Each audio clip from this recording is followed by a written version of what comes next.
মানুষের জীবনে যে জিনিসটা সবচেয়ে বেশি প্রয়োজন তা হলো ধৈর্য। ধৈর্য জ্ঞানের সঙ্গী।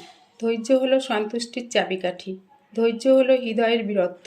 ধৈর্য হলো জান্নাতের চাবিকাঠি। ধৈর্য জগতের সবচেয়ে শক্তিমান যোদ্ধা।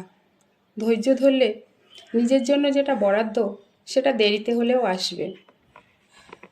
ধৈর্য মানুষকে উন্নত করে আর মিথ্যা মানুষকে ধ্বংস করে।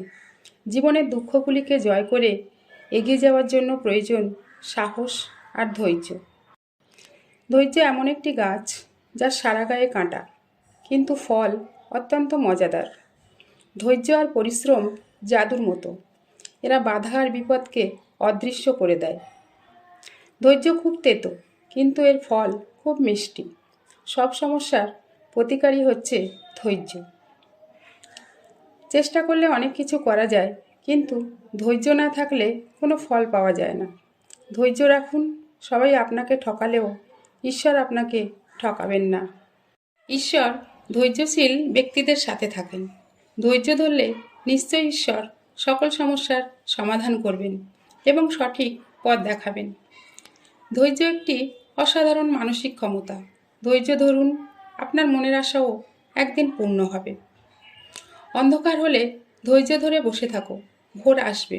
ধৈর্য হলো সকল গুণের জননী।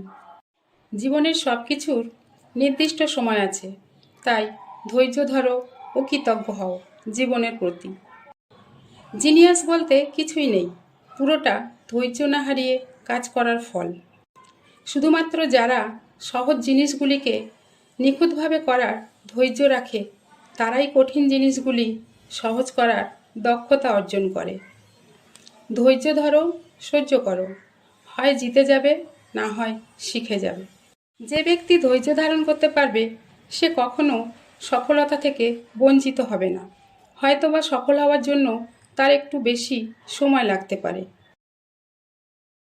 ধৈর্য, অধ্যবসায় আর পরিশ্রম, এই তিনটি এক হলে সাফল্য হাতের মুঠোয়। নীরবতা মানে কোনো অহংকার নয়, নীরবতা মানে হলো ধৈর্য। ঠিক সিদ্ধান্ত গ্রহণকারী হওয়ার জন্য তোমার জানতে হবে কখন আক্রমণাত্মক হতে হয় আর কখন ধৈর্য ধরতে হয়। সাফল্যের প্রধান শর্ত হলো ধৈর্য। ধৈর্য হলো প্রতিটি সমস্যার জন্য সর্বোত্তম প্রতিকার। ধৈর্য না থাকলে প্রত্যাশা করা ঠিক নয়।